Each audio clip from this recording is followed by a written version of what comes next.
True stories behind The Godfather. These are the real-life mobsters and events that inspired the books and movies. Based on Mario Puzo's 1969 crime novel of the same name, Francis Ford Coppola's cinematic masterpiece The Godfather, 1972, chronicles the fictional Corleone family and its rise to becoming one of the most powerful mafia families in America. Starring Marlon Brando as Vito Corleone and Al Pacino as his son Michael, The Godfather was lauded by both critics and audiences alike, and spawned a pair of sequels: The Godfather 2, 1974, and The Godfather 3, 1990. The Godfather franchise is heavily influenced by many real-life mobsters and events. Here are some of the true stories behind the films. Real-life mobsters and entertainers served as inspiration for the characters. Vito Corleone was inspired by Frank Costello. Portrayed by Brando, the character of Vito was actually a combination of a few mobsters. Like real-life mobster Joe Profaci, Vito had an olive oil business to serve as a front for his illegal activities, and kept his circles small and intimate. Like Carlo Gambino, Vito had a reputation for being a modest, under-the-radar figure. However, the Godfather character is most similar to real-life mobster Frank Costello, who was strategic, reasonable and known as the prime minister of the mob because of his wise counsel. Like Costello, Vito used his diplomatic skills and his connections to influential businessmen and politicians to keep his power in place, and also discouraged his underlings from getting involved in the narcotics business. Johnny Fontane was inspired by Frank Sinatra. The similarities between the character of Johnny Fontane, played by Al Martino, and singer Frank Sinatra, were so conspicuous that Sinatra was purportedly irked by it. In the film, Fontane reaches out to Vito to help him get out of a contract he was unhappy with.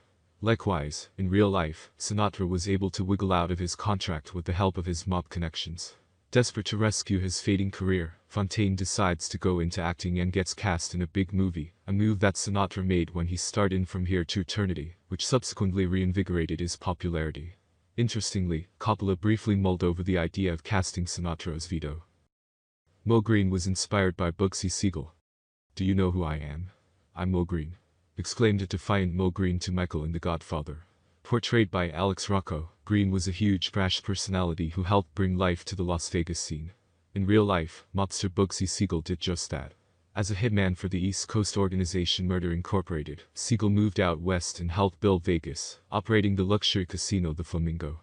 Siegel had no qualms about showing off and circulating in the celebrity crowd, and Green expressed the same characteristics.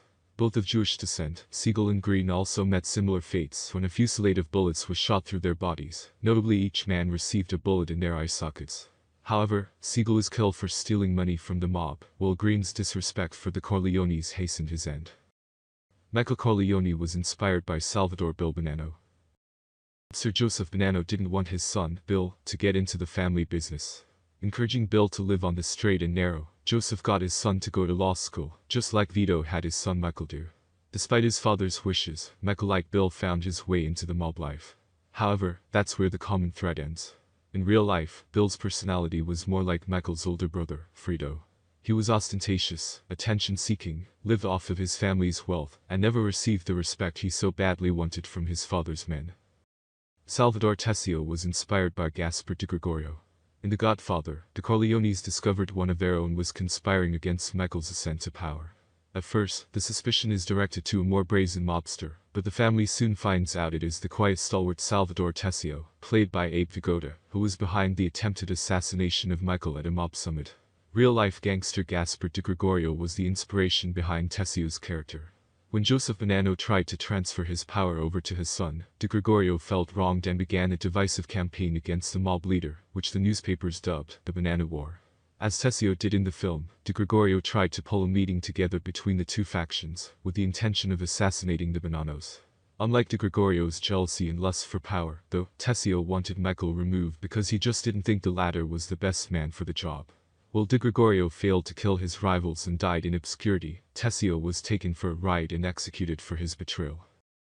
The place and circumstances. Michael's restaurant shooting was inspired by an encounter between Lucky Luciano and Joe Masseria. In one of the most memorable scenes in The Godfather, Michael makes a pivotal shift from being innocent to turning into a full-fledged gangster.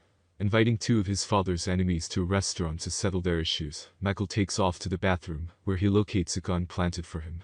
He returns to dinner and proceeds to shoot both men to death. The film's restaurant shooting was inspired by one of the most notorious public executions in mob history. In 1931, famed mobster Lucky Luciano, who was bent on usurping power from his mentor and boss Giuseppe Joe Masseria, asked him out to lunch at a restaurant in Coney Island. While Luciano took off to the men's room, Masseria met his untimely end when he was gunned down by a group of hitmen. Michael testifying during a Senate hearing was inspired by Frank Costello and Vito Genovese's court hearings. The Senate hearings in Godfather 2, which forced Michael to testify about the mafia, were similar to the real-life congressional hearings that occurred in the 1950s and 1960s that brought mobsters Costello and Vito Genovese before the public. Most notably, mobster Joe Valachi offered testimony, but not as a devoted mobster, but rather as a government witness. He was the first mafia member to appear in a public setting and acknowledged the organization's existence, which ultimately initiated its downfall. Michael fleeing to Italy and falling in love was inspired by Genovese and Luciano. When Michael guns down his father's enemies, he takes off to Sicily, ends up falling in love and marries local village girl Apollonia Vitelli. The storyline was a page taken from the lives of mobster Genovese and Luciano. To avoid prosecution for a murder he committed, Genovese escaped to Italy and only returned when he was in the clear. In Luciano's case, he was deported to the homeland and ended up directing his illegal activities in the United States from there never to return home again. And like Michael, Luciano fell in love with a young Italian woman, a ballerina named Gila Soni, whom he stayed with until her death.